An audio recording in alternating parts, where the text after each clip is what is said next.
ಆಗುತ್ತೆ. ಆದರೆ ಅದು ಈಗ ಯಾವುದೋ ಒಂದು ಕೆಲವೊಂದು ಸರ್ತಿ ನಾವು ಎಲ್ಲಿ ಅದನ್ನು ಒತ್ತುತ್ತೇವೋ, ಸಪ್ರೆಸ್ ಮಾಡಿ ಇಟ್ಟಿರ್ತೀವೋ, ಅದು ಇನ್ನೆಲ್ಲೋ ಒಂದು ಸರ್ತಿ ರಿಯಾಕ್ಟ್ ಆಗುತ್ತೆ ಅನ್ನೋದಕ್ಕೆ ಮುಂದಿನ ಘಟನೆಯಲ್ಲಿ ಅದನ್ನು ನಾವು ನೋಡ್ತೇವೆ. ಅದು ಆ ಕಥೆ ಬಂದಾಗ ಆ ಭಾಗವನ್ನು ನಾವು ಗಮನಿಸೋಣ. ಒಟ್ಟಂತೂ ದೂರದಿಂದ ಬಿದ್ದ ವಾಲಿಯನ್ನು ಸುದ್ದಿ ಕೇಳಿ ಓಡಿ ಬರ್ತಾಳೆ ನೋಡಲಿಕ್ಕಾಗಿ. ಬಂದವಳ ವಿಲಾಪ ಅತ್ಯಂತ ದುಃಖಕರವಾದದ್ದು. ಎಲ್ಲ ನೆನಪಿಸ್ಕೊಳ್ತಾಳೆ.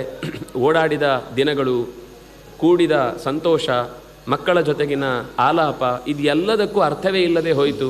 ನಾನು ಹೇಳಿದ್ದೆ ಇದೆಲ್ಲ ಅವ್ಯವಸ್ಥೆ ಆಗುತ್ತೆ ಅಂತ. ಅಲ್ಲೊಂದು ಮಾತು ಬರುತ್ತೆ, ಏನು ಅಂದರೆ, ಎದುರುಗಡೆ ಇದ್ದರೂ ಕೂಡ ಅವಳು ಸುಗ್ರೀವನನ್ನು, ಲಕ್ಷ್ಮಣನನ್ನು, ರಾಮನನ್ನು ನೋಡಲಿಲ್ಲಂತೆ. ಅಂದರೆ ಅದು ಸಿಟ್ಟು, ಬಿದ್ದಿದ್ದಾನೆ ಸತ್ತಿದ್ದಾನೆ ಅನ್ನುವ ಕೋಪದಿಂದ ಅವರನ್ನು ಯಾರನ್ನು ನೋಡಲೇ ಇಲ್ಲಂತೆ. ಅಂದರೆ ಅದು ಆ ತಿರಸ್ಕಾರದ ಕಣ್ಣಿನ ದೃಷ್ಟಿಯನ್ನು ಸಹಿಸಿಕೊಳ್ಳೋದು ಬಹಳ ಕಷ್ಟ.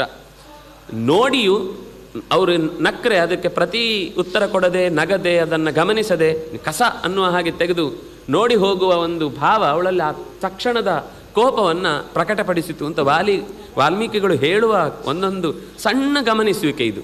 ಇದನ್ನೇನು ಈ ಕಾವ್ಯಕ್ಕೆ ವರ್ಣನೆ ಮಾಡಿ ಇದಕ್ಕೇನು ಪ್ರಶಸ್ತಿ ಕೊಡಲ್ಲ, ಹೀಗೆ ವರ್ಣನೆ ಮಾಡಿದ್ರು ಅಂತ. ಆದರೆ ಶಬ್ದದಲ್ಲಿ ಒಂದು ದೃಶ್ಯವನ್ನು ಕಟ್ಟಿಕೊಡುವ ಶಕ್ತಿ ಅದು ತುಂಬ ಕಷ್ಟ. ನೀವು ಒಂದು ಚಿತ್ರವನ್ನೇ ಮಾಡ್ತಾ ಇದ್ದೀರಿ ಅಂತಂದಾಗ ಅಲ್ಲಿ ಪ್ರತಿ ಅಂಶವನ್ನು ನೀವು ಹೇಗೆ ಬೇಕಾದರೂ ಒಂದು 100 ಥರದ ಭಾಷೆಯಲ್ಲಿ ಅದನ್ನು ಹೇಳ್ಬೋದು.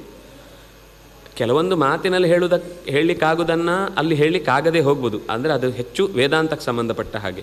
ಉಳಿದಂತೆ ಲೋಕಾಂತವನ್ನು ಎಷ್ಟು ಬೇಕಾದರೂ ನೀವು ಮಾತಾಡಿದ್ದನ್ನು ದೃಶ್ಯದಲ್ಲಿ ತೋರಿಸ್ಬೋದು. ಆದರೆ ಅಂತರಂಗದ ಪ್ರಪಂಚ, ಅತೀಂದ್ರಿಯವಾದ ವಸ್ತುಗಳ ಸಂಗತಿಗಳನ್ನು ಹೇಳುವಾಗ ಸ್ವಲ್ಪ ಕಷ್ಟ ಆಗ್ಬೋದು. ಆದರೆ ಉಳಿದಂತೆ ಲೋಕದ ವ್ಯವಹಾರದ ಬಗ್ಗೆ ಹೇಳಲಿಕ್ಕೆ ಆಗುವುದನ್ನು ಪದಗಳಲ್ಲಿ ಕೂಡಿಡುವುದು ಬಹಳ ಕಷ್ಟ. ಅದನ್ನು ವಾಲ್ಮೀಕಿಗಳು ಬಹಳ ಚೆನ್ನಾಗಿ ಕೂಡಿಡ್ತಾರೆ. ಅದು ಹೇಗೆ ಅನ್ನೋದು